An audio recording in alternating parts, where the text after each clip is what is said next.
Hey guys, quick creepy fact. Only 20% of you watching are subscribed. It's totally free and helps me write more scary stories like this one. Thank you for the support. Now let's dive right in. I started working on the cargo ship as the first hand to Captain Thorne. It was supposed to be the opportunity of a lifetime. For someone like me, fresh out of marine engineering school, with a stomach made of steel and a heart just stupid enough to crave adventure, it felt perfect. The pay was good, the ocean was endless, and the ship, well, she was a beast. The Morna Bell was her name, an old, rust-scratched cargo hauler with a reputation for being stubborn, ugly, and reliable as hell. Ugly name, uglier hull, but apparently she got the job done, and that was all that mattered out here. Captain Thorne met me at the dock. His eyes were the color of murky seawater that had seen too much. When he shook my hand, it felt like grabbing a tree trunk wrapped in leather, calloused, steady, and unreadable. He didn't talk much during the tour. He just pointed things out with short, clipped gestures. Where to sleep. Where not to step if I didn't want to break an ankle. The engine room, the mess hall, communications. Then we stopped at the cargo bay. He paused at the top of a rusted stairwell that led down into the ship's belly. He didn't step down. He just stood there, staring into the dimness like it might be staring back at him. Then he spoke. There's one rule. I raised an eyebrow, shifting my weight. Only one? Only one that matters, he said. His voice was gravel dipped in salt water. I waited, curious and a little amused. Don't ever open any of the containers, he said. Doesn't matter if it rattles, cries, or starts begging in a voice that sounds like someone you know. You hear me? I stared at him, expecting some kind of punchline. A smirk? A joke? But he didn't laugh. He didn't even blink. Seemed logical enough, I said after a moment, trying to keep my tone light even though I could feel the skin on my arms tightening. Why would I? He didn't respond. He just gave a single nod and walked off, boots thudding against the deck. And I followed him, like an idiot, like someone who wouldn't spend the next few nights hearing something knock, soft and polite, against the inside of one of those metal crates. The days on the ship passed easily enough. There was a rhythm to it that settled into your bones, like the Morna Bell was alive and breathing. The clang of boots on steel, the groan of metal shifting under sun and salt. The bark of orders thrown across the deck.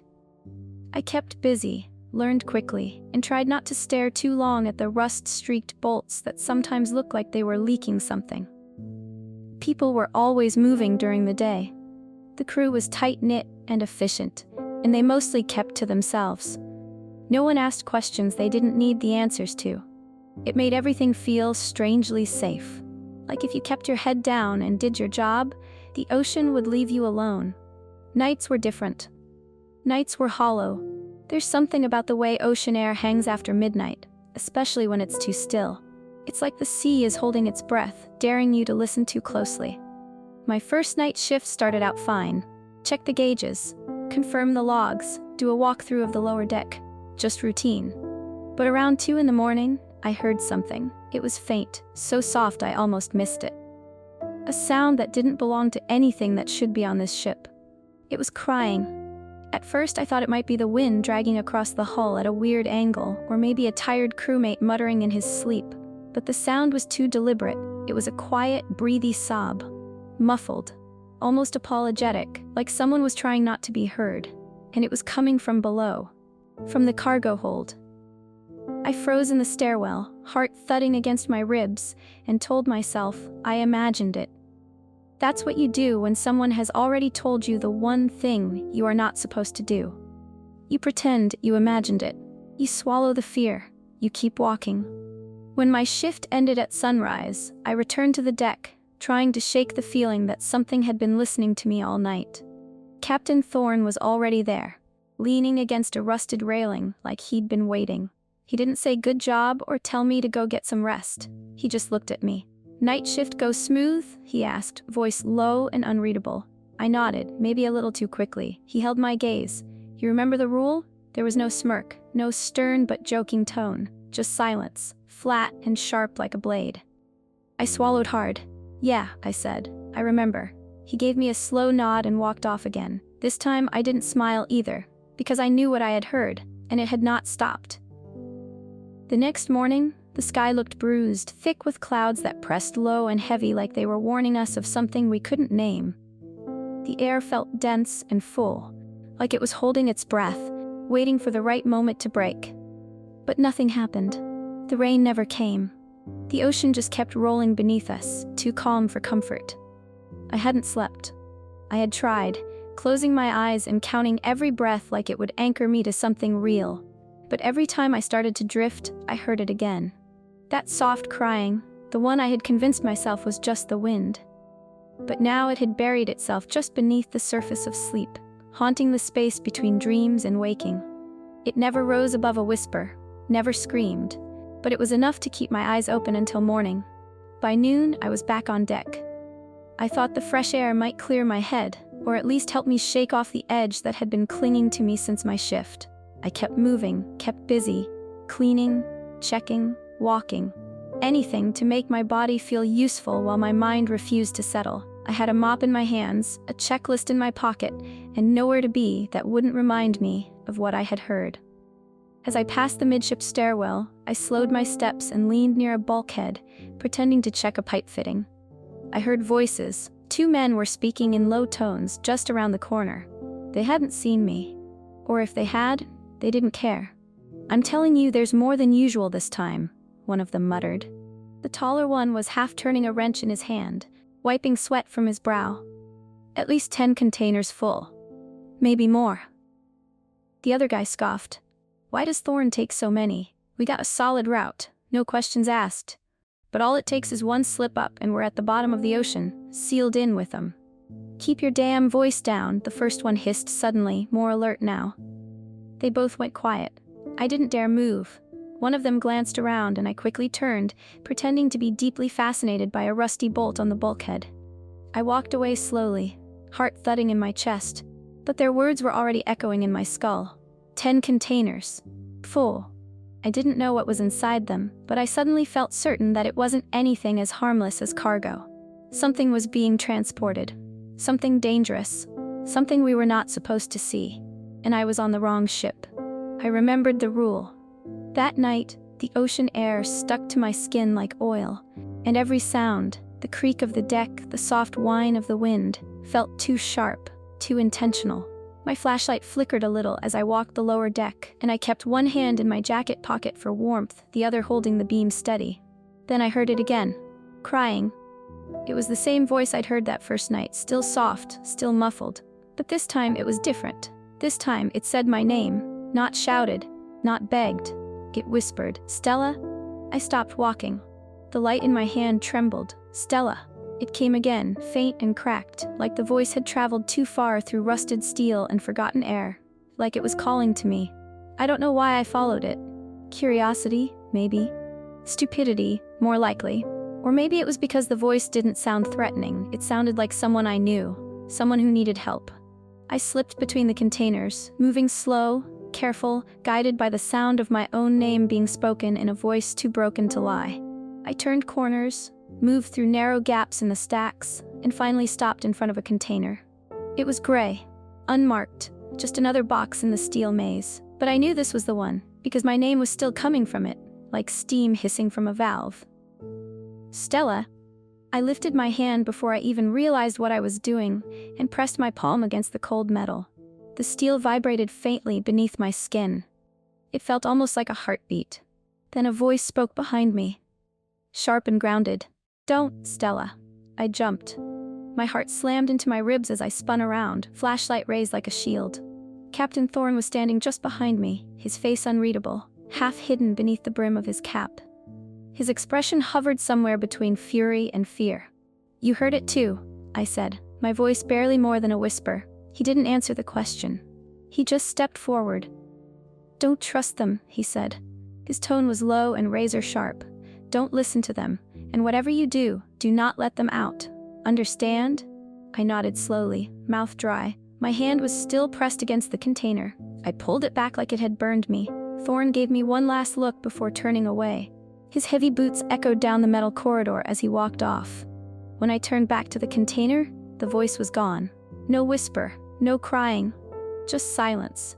It didn't stop all at once. The unease started like a leak, slow and quiet.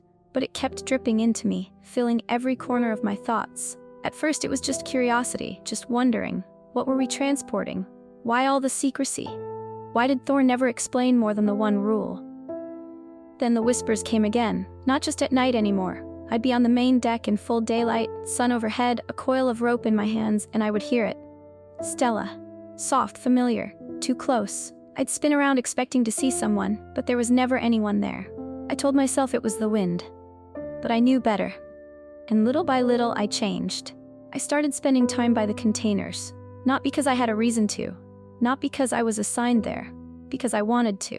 There was one container in particular that drew me. It didn't look different from the others, but it felt different. Like it was breathing. Like it was listening. The first night I sat beside it, I told myself I just needed to clear my head. But I stayed there for hours. Rested my back against the cold metal and let the silence settle around me. And then I heard it again. Stella. The voice was even softer now. Gentle. Like it knew me. I whispered back, I know I'm not supposed to talk to you. There was silence for a beat. Then I laughed under my breath. But if you're gonna keep saying my name, I might as well say something back. The next night, I came back again. This time, I brought a cup of tea and leaned against the container like it was a park bench. And that night, it answered. You're kind, it said. You're not like the others. I'm not letting you out, I murmured. We don't want to hurt you. We just want to be free. You were locked in here for a reason, I said. Captain said not to trust you. There was a pause, then the voice spoke again. Captain Thorn lied. And I didn't know what scared me more. The voice's words, or how much I wanted to believe them. The days started to blur into each other. I stopped keeping track of time, not because I was lazy or distracted, but because nothing felt real anymore. I was doing my job. I was checking gauges, reporting to Thorn, scrubbing rust from bolts that didn't need it. But all of it felt like I was watching myself from outside my body. Like I was sleepwalking through someone else's life. The whispers never left. They had started out so soft, so polite. But now they followed me everywhere. They wove themselves into the hum of the engine. They crept through the static crackle of the ship's intercom. They wrapped around the ocean breeze and carried themselves into my ears no matter where I went. And they always said the same thing. Stella? Sometimes it was barely audible, just a murmur in the back of my skull. Other times it came with a kind of insistence that made my skin prickle, like it was not just calling me, but commanding me. I tried everything to ignore it. I blasted music through my headphones until my ears rang. I scrubbed the floors until my fingers blistered. I kept myself busy on the bridge when I could, pretending that if I just worked hard enough, they wouldn't find me. But they did. No matter where I hid, no matter how much noise I surrounded myself with, the whispers were there. They were in my bones now. They were in my breath. They were under my skin. And that was when it happened. That night, I jolted awake, breath ragged and skin slick with sweat. But something was wrong. The ceiling above me wasn't mine. The room was too dark, too open, and I wasn't in my bed. I was on the lower deck, standing in front of the container, the voice's container. The sea wind was pulling at my hair, whipping across my face. My feet were bare, pressing cold against the steel floor, and my hand was outstretched, shaking, just inches from the lock, like I had walked here in my sleep, like I had been drawn to it. Stella, the voice breathed against my ear. I snapped back, heart pounding like a hammer in my chest. I yanked my hand away from the container like it had burned me. No, I whispered, stumbling back. No, no, no. I turned and ran. I sprinted down the narrow walkway, past the maze of containers, skidding around corners as my feet slipped on wet metal. My breath tore in and out of my lungs like I was drowning on dry land. My bare toes caught on a bolt and I nearly fell, but I kept moving. My cabin door never looked so far away. When I finally reached it, I burst inside and slammed it behind me. My hands were trembling so violently I nearly dropped the lock twice before I got the bolt turned. I slid to the floor and pulled my knees to my chest. And I stayed there. For what felt like hours. Listening. Waiting. But the whispers didn't come through the walls this time. They didn't need to. They were already inside me. The next morning, I didn't wait for someone to come find me. I stormed into the bridge, heart still beating like a war drum in my chest. Captain Thorn stood at the helm, his back to me, eyes fixed on the horizon like always. Like the storm behind him wasn't building. Like the world hadn't already cracked open. "Captain," I said, my voice louder than it should have been, "I need to talk to you."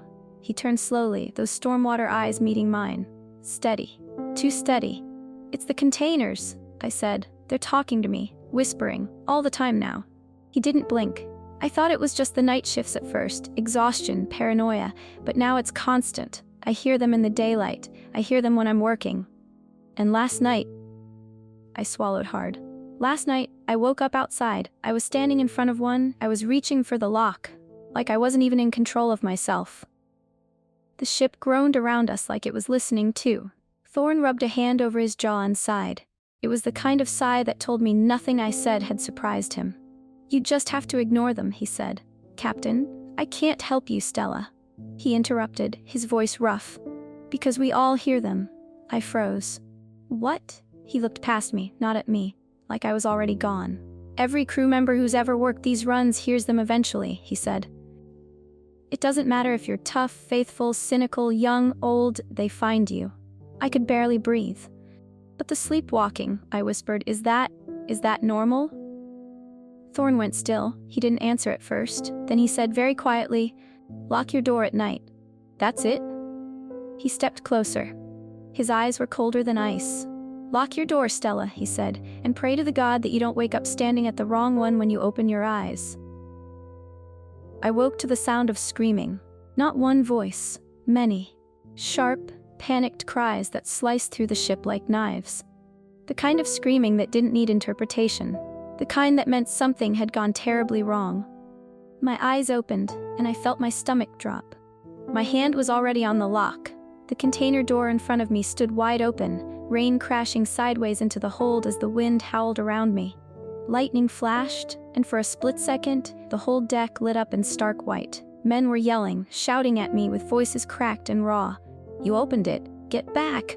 Shut it. Shut it." But I couldn't move. It was too late. They were already coming out. Shapes crawled from the container, twisting, slithering, sprinting. Whatever they were wrong. They had human outlines at first glance, but every detail broke that illusion. Their skin was swollen and gray, bloated like it had been soaking in seawater for weeks. Their faces were slack-jawed, their mouths too wide, with teeth packed in like rows of shattered glass. Their eyes were the worst part, slick, black marbles that reflected no light. They moved like nothing I had ever seen. Their limbs bent in ways that defied physics. They blinked through space, reappearing closer with each second like they weren't walking at all but skipping past time itself. I screamed, louder than I'd ever screamed in my life.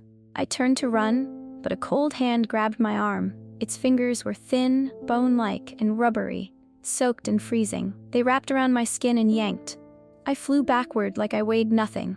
The container mouth stretched open like a wound, and I was being dragged straight back toward it. Then gunfire cracked through the air.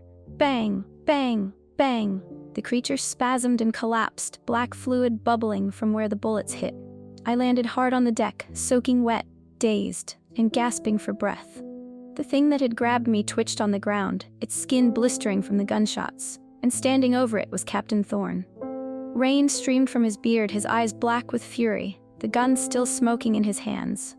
Then the storm truly began. Screams tore across the deck. Gunfire echoed in every direction. The crew was running, falling, and being dragged away. The creatures were not panicking. They were hunting. I had unleashed something that could not be undone. And now, the ship was drowning in it. We ran. I didn't look back. I couldn't look back. I followed the sound of Thorn's boots, the blinding flashes of lightning guiding our path. He threw open the nearest storage room door, and we both shoved ourselves inside. He slammed it shut and jammed a steel pipe through the latch. We backed away, soaked, breathless, the air around us thick with fear and rain. I collapsed into the corner, hat, my knees slamming into the floor, trembling. "I'm sorry," I choked, my voice shaking. "I didn't mean to. I didn't know." Tears blurred my vision. My throat burned with guilt. Thorn knelt beside me and gripped my shoulder, his knuckles white. "This isn't your fault," he said. "Steady. Stella, I took too many this time. I was greedy, thought we had enough to contain them. But the whispers, they're stronger when the balance tips. I blinked through the panic. You knew? His jaw clenched. We all do. Every captain who signs the deal. We just don't talk about it. Not out loud, not to the crew. I wasn't the only one, I whispered. He nodded grimly. No, you're just the one they wanted. I opened my mouth to ask more, but then a loud bang hit the door. The storage door bent inward, hard. Another slam followed, deeper. The metal groaned under the pressure. Then, silence. A shadow stretched across the floor beneath the crack. Then something pressed against the door. Something massive. A hand. Bloated. Veins black and bulging. Fingernails cracked and rotted. Thorn raised his gun again. Back, he ordered, eyes locked on the door. Get back, now. The door blew off its hinges like it was made of paper. A thing ducked inside. It filled the entire doorway. It was taller than a man and wider than any frame should allow. Its eyes were empty holes, hollow and dripping something thick and black. Thorn fired. Bang, bang, bang. Each bullet hit, but the thing absorbed them. The holes in its flesh oozed and healed, and it did not flinch. I screamed. It lunged. Thorn shoved me back with one hand and was gone the next second, dragged by the ankle like a rag doll. His fingers scraped against the floor as he vanished through the doorway. His scream was cut off. I stood frozen, my heartbeat silent. Then I ran. I burst out onto the open deck, and it was hell. Bodies lay twisted on the floor. Crew members were fighting with anything they could find. Axes, metal rods, even a broken mop. The rain drowned out the screams. Blood ran in streams across the deck. The creatures were everywhere. And then it got worse. A thunderous boom cracked across the sky and the entire deck tilted. The ship groaned like a beast in pain. Fire exploded from the stern in a ball of flame. Then another explosion, and another. I stumbled as the ship convulsed beneath me, a terrible metallic scream tearing through the steel. Containers snapped from their moorings and tumbled into the water, splashing with force that swallowed sound. The ship was tearing itself apart. A bitter chemical taste coated my tongue. Then I saw them. They weren't just coming from the containers anymore. They were climbing up from the sea. Pale hands, bloated faces, eyes glowing beneath the surface. They clawed their way up the hull like insects over a dying animal. One of the deckhands screamed as he was grabbed, dragged overboard before anyone could react. I turned to run, but something latched onto my ankle. I screamed and kicked, nails digging into the deck as I tried to hold on. It was too strong. I saw its fingers, long, slick, bone white, before I was yanked backward. My head slammed into the railing, and the ocean swallowed me whole. Salt water filled my lungs as I plunged beneath the surface, the cold biting into every inch of my skin. It pressed in on me from all sides, heavy and endless, twisting my limbs as I tried to fight upward. I could not tell which way was up. I could not breathe. The weight of it dragged me deeper. I opened my eyes once, just for a moment, and through the haze of seawater and the stinging pain behind my eyelids, I saw the ship. The Morna Bell was sinking. Flames still burned across the deck, flickering like dying stars against the storm. Firelight danced on twisted metal. One of the containers tumbled into the sea, dragged down by the groaning mass of the ship's belly. Screams bubbled up from above and vanished into the black water. I watched it all through the slow drift of the current, and then I saw nothing. The darkness reached out to take me, and I let it. When I opened my eyes again, there was no pain. Not at first. Everything was dark, still, heavy. I was lying on something soft, sand. My arms rested at my sides. My hair floated around my face in lazy spirals. I lifted my hand and watched it move with slow resistance. The skin was pale, bloated, spongy. It looked like flesh soaked too long in water. It did not feel like mine anymore. I turned my head slowly, the water thick around me. Shapes surrounded me. Some were sprawled. Some looked as if they had fallen mid-movement and simply stopped there, drifting in place. They looked like people. They looked like the crew. Even Captain Thorn. All of them were still, but they were not gone. Their chests did not rise, but I knew they were still there. Still something. I sat up carefully, like I was moving through a dream, and reached out to the nearest body. My fingers brushed his arm. His eyes opened. They were milky white. He smiled, or he tried to.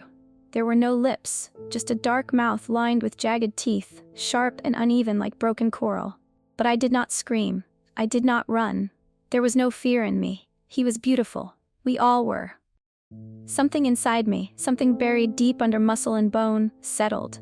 It was like slipping into warm water after a lifetime in the cold. It was like hearing silence and realizing it was the sound you'd been searching for all along. This was peace. This was home. And I knew as the others stirred and opened their pale eyes and smiled those quiet, lipless smiles, that this was not the end. It was the beginning. Because now I understood. I would find them. I would bring them, one by one, back to the bottom of the sea.